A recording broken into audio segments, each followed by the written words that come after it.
Renu Baid is with us, Senior Vice President, Research at IIFL Institutional Equities. Renu, good morning. Great to have you back on the program here. Thanks for your time. Let's just dive straight in, right? CG Power first up. What's the view and what's the call here? Bit of a bounce yesterday after the data center order, etc. But generally, it's been tough.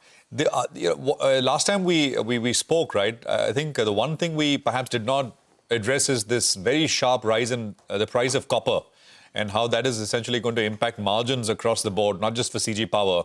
So why don't you start there? So for transformers of the grid equipment market, mostly which is catering to the government sector utilities, their price variation clauses are there.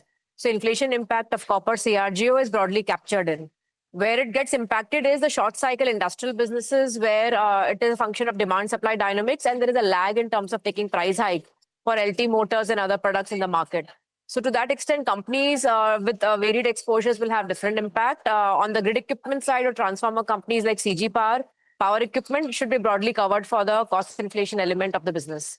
On the industrial, there will be a continued pinch on the margins front, even in this quarter as well, based on our expectations and forecast for 3Q26. What kind of companies get impacted? Just as an example, illustration. So if you look at the names of the industrial segment for CG Power, ABB, Siemens, will have impact on account of the inflation impact in copper. There is a lag in terms of passing on the price increases. Demand environment generally in the short cycle business has been relatively soft. So it becomes difficult to make the entire price transmission in one go. Similarly, companies on the pump side of the business will have similar impact. For most companies which are exposure to government sector contracts, especially the grid utilities, will be able to pass on the cost increases there. Got that.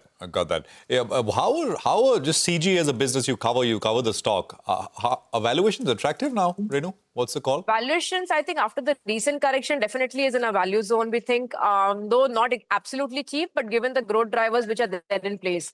So CG itself is a cost leader when it comes to power equipment on the transformer side of the market. They have nearly doubled the capacity. Plus a new greenfield plant for transformers is due for commissioning in September, October 26. And we have already seen order book accretion, seeing substantial growth to fill up capacities for these orders. And last order which they announced last weekend, the 900 crores orders from the US data center market, is more important for the company that it not just reinforces that the export focus is there, but entry into private sector customer, that too for the US market, which is a relatively difficult market for companies to enter from the domestic Indian space, has been to the credence of company. So to that extent, the incremental capacities which are coming up are targeted towards export market and domestic market, where it will be able to capture a higher share of the domestic business there. So we see this as quite positive for CG as entry in the US export market, and also with incremental capacities, they're confident that in the fourth quarter of the current year, they are already L1 on a couple of large orders for domestic private sector TBCB players.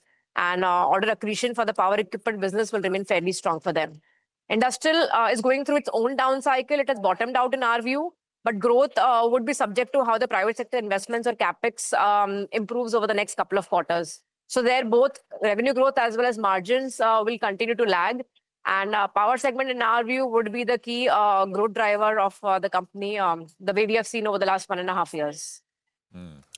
The wire and cable companies, I mean, I think this copper price is just passed through, right? Straight up. Yeah. But some of the other segments, like for Havells and others, get impacted as well, but I guess to a lesser degree.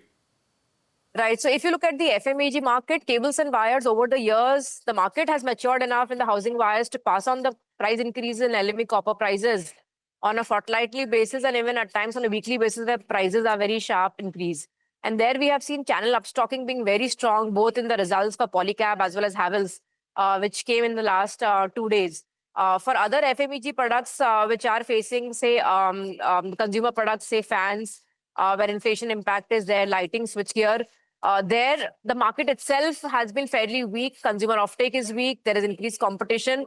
And inventories is still elevated for all summer seasonal products. So be it room air conditioners, or the fans ECD portfolio, there the price increases have been with a lag.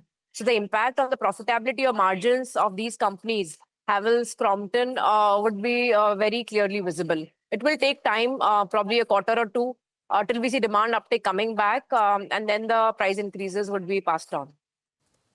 I see. So on the other consumer products, perhaps the impact is a little larger, fans, etc. Right? That's what you're saying.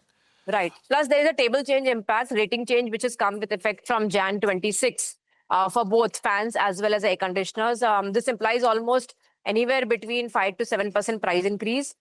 In case of RAC, there was also GST rate cut reduction. So to that extent, the net impact for the consumers would be negated. But in case of fans, definitely price hikes of 5 to 7% would be visible through this calendar year to start with. Renu, do you have coverage on Hitachi? No. Okay. We don't have formal rating there. Okay. GE, Vernova, etc. also no, right? No. Yeah. Okay. But any views you can offer otherwise? I mean, because we've seen sharp corrections here.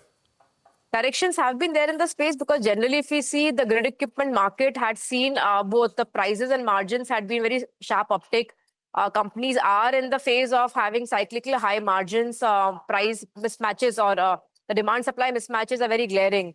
Companies are reporting almost 20-25% kind of EBITDA margin. In case of Hitachi, the order wins for HVDC have been very strong. So valuation somewhere for these companies had also increased very sharply, anywhere between 60% to 70% 1 year forward. And what we have seen is after the recent, where we had seen an instance that government approvals for TVA came through for reactor as a category. So that became more of a sanity check that sooner or later competition from, even if it's come from domestic Chinese OEMs, will be back in the market. And prices anyway ought to correct in the next 12 months. I see the increment capacity addition in the transformer space coming through. So to that extent, we think the price correction or the valuation correction for these names is fairly justified.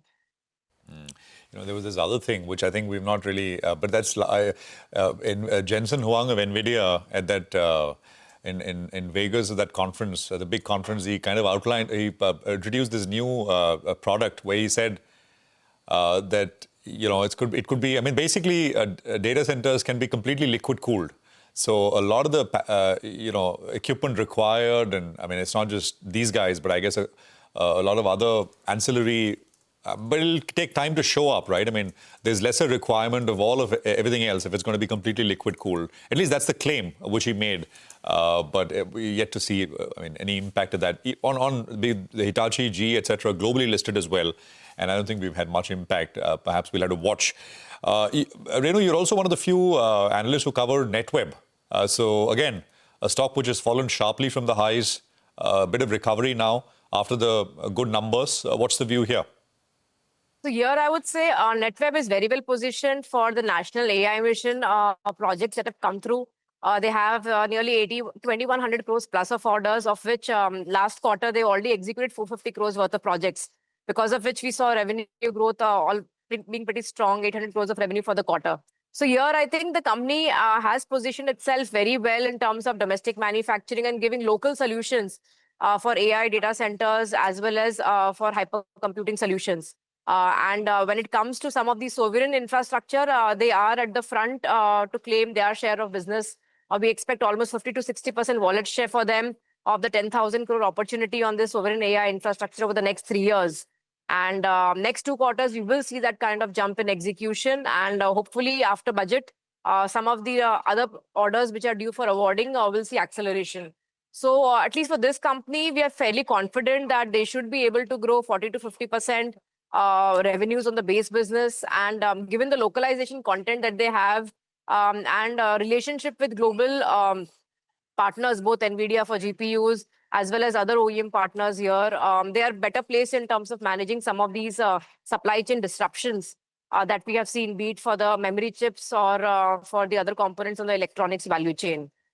So here also the growth outlook and the earnings front is fairly strong. We expect nearly 90 rupee of EPS for the company in fiscal 28, which would be almost 2 times plus 2.5 times from fiscal 26 projected earnings of 40 rupees. 2.5 times, 27 over 26 basically. Renu, you're saying. 28, we are forecasting about 90 rupee of earnings over 40 rupees in 26. Over 2 years, 2 years. We are expecting more earnings, than 2 times. Yeah.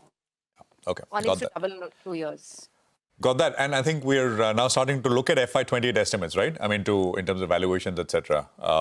So that is that. Thanks very much, Renu. Appreciate you joining in. It's always a pleasure and good speaking with you across a range of companies that you cover.